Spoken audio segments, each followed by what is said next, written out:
भारत के बाहर के धर्मों को बड़ी भारी समस्या होती है भारत के धर्म को डाइजेस्ट करने में, बहुत मुश्किल है। और मज़ेदार बात जानते हो क्या है कि अट्रैक्ट भी करता है। बीटल्स भी आ जाते हैं यहाँ पर, एमजे भी आ जाता है यहाँ पर, मडोना भी आ जाती है, सारी बेबी डॉल गाते गाते सडनली वो आ जाती है यहाँ पर ध्यान करने के लिए। अट्रैक्ट भी यही कर रहा है। क्यों अट्रैक्ट कर रहा है? सच लोकप्रिय नहीं होता है, लेकिन सच के अलावा और कोई चीज नहीं है जो तुम्हें आकर्षित करती हो। सच दृष्टियों में बंध जाता है।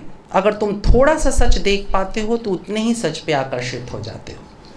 अगर तुम बड़ा सच देखते हो तो ज्यादा बड़े सच की तरफ आकर्षित हो जाते हो। सच हमेशा तुम्हें अट्रैक्ट करेगा, खींचेगा। तो भारतीय धर्म ने सच की तरफ बात की, इसलिए भारत में एक शब्द कॉमन हो गया नास्तिकों में भी और आस्तिकों में भी, और वो शब्द था दिगंबर, न्यूड हो जाना। जैन नास्तिक हैं और सनातनी आस्तिक। जैनियों के सारे तीर्थंकर जो होते हैं वो एक एक करके नग्न हो, महावीर जो उनके श्रेष्ठतम तीर्थंकर है वो पूर्ण नग्न हो जाते हैं। उन्होंने कहा ये महावीर है, दिगंबर हो गए। और हमारा जो श्रेष्ठ आइकॉन है वो शिव, वो दिगंबर, नग्न है। न्यूडिटी ये कंपल्सरी है, नग्नता बहुत जरूरी है। कितनी जरूरी है ये यहां से घर जाने के बाद तुम लोग देख लेना। जितने अच्छे अच्छे कपड़े पहन करके आए हो, इन कपड़ों को ना उतार दिया तो मेरा नाम बदल देना। तुम्हारा शरीर हमेशा सच बोलता है और तुम्हारा मन हमेशा झूठ बोलता है। इसलिए मन को बार बार समझाना पड़ता है ये करो ये ना करो। शरीर को कुछ नहीं समझाना पड़ता है। शरीर को हमेशा पता है कि क्या सच चल रहा है। शरीर को अगर भूख लगती है तो शरीर में वासना जागती है। भूख को तुम टॉलरेट कर लेते हो, वासना को तुम टॉलरेट नहीं कर पाते। तुम्हारी समस्या है। कितनी खूबसूरत बात है old testament, new testament, Quran, सब में एक बड़ी खूबसूरत बात है इसी न्यूडिटी से जुड़ी हुई। दिगंबर क्या होता है? आदम को ईडेन गार्डन में, जन्नत में खुदा ने छोड़ दिया कि जा अपनी मर्जी का सारा मजा ले।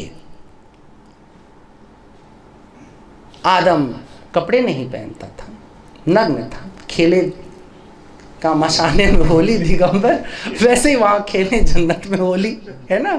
क्यों मानू? रंग नहीं डालता मानू कि शरीर का वो अंग कट जाएगा।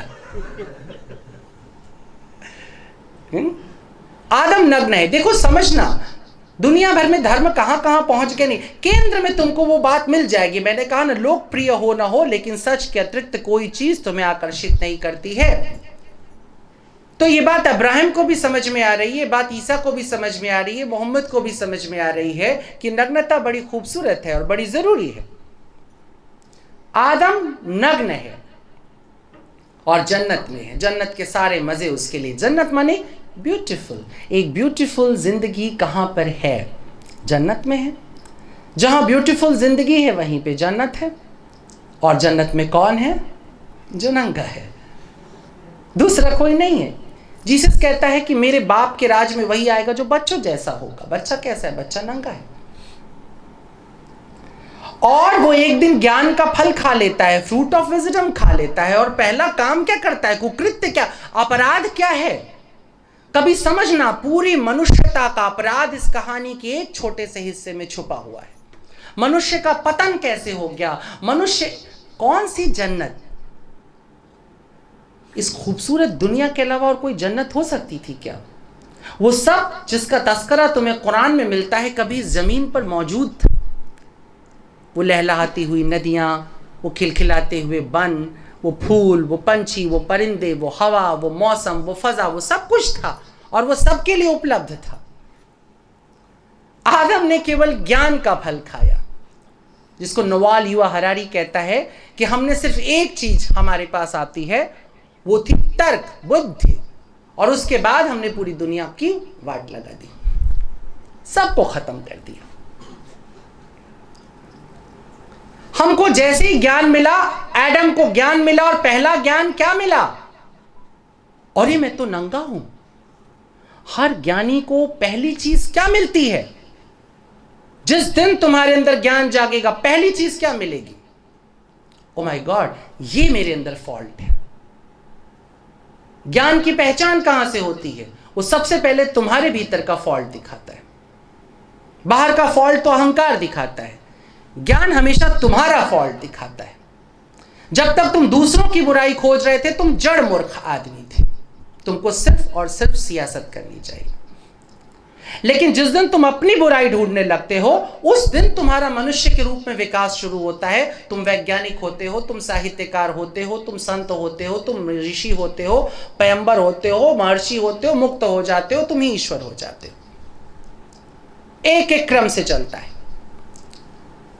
विजडम सबसे पहले तुम्हारा फॉल्ट दिखाता है, अपने ही फॉल्ट। लेकिन देखो अगली घटना कितनी खूबसूरत है। उसको दिखा कि मैं नंगा हूं, और उसने उसका हल क्या ढूंढा? अपनी नग्नता की स्वीकृति। यदि ऐसा होता तो उसी वक्त वो शिव हो जाता, पर उसने ऐसा नहीं किया, उसने ढक लिया। हम सब जैसे ही अपने ऐप को जानते हैं, तुरंत उसे ढकने में लग जाते हैं। यहीं से मनुष्यता हेल की तरफ आ गई है, नर्क की तरफ आ गई है। हम सब के अंदर ये गुण आदम का दिया हुआ है कि हम जैसे ही अपनी ऐब, अपनी खराबी को जानते हैं, हम उसे छुपाने में लग जाते हैं, उसको जस्टिफाई करने में लग जाते हैं।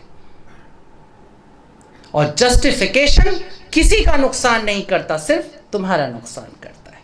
जिस दिन तुम अपनी गलती के ऊपर लीपापोती करते हो, तो दरअसल सिर्फ तुम खत्म हो रहे होते हो, कोई दूसरा नहीं खत्म हो रहा होता है। लेकिन तुम ये लीपापोती करते हो और अपने बच्चों को ये लीपापोती सिखाते हो। हमारे सब देवताओं की नग्नता की कथाएं भरी पड़ी हैं। हमने इस तरह से हमने सनातन धर्म को डेवलप किया था। देवी देवता नग्न होते थे, प्रतिमाएं नग्न होती थी। दक्षिण भारत में जाओ, ज्यादातर मंदिरों में नग्न प्रतिमाएं मिलेंगी। लेकिन धीरे धीरे हमने उनको कपड़े पहना दिए। क्यों कपड़े पहना दिए? और फिर धीरे से प्रोपागेंडा भी डाल दिया कि नग्न नहीं होने चाहिए विग्रह देवताओं के, उन पे वस्त्र होना चाहिए। ये पंडित जी की वासना की प्रॉब्लम थी कि उनके सामने नग्न देवी उनको समस्या क्रिएट कर रही थी। अब उस पर टोटकेबाजी ये हो गई कि विग्रह के कपड़े होने चाहिए। अरे विग्रह के होने चाहिए तो फिर शिवलिंग उखाड़ देना चाहिए था। औरंगजेब ने शुभ काम किया। ये तो पहली प्रॉब्लम थी।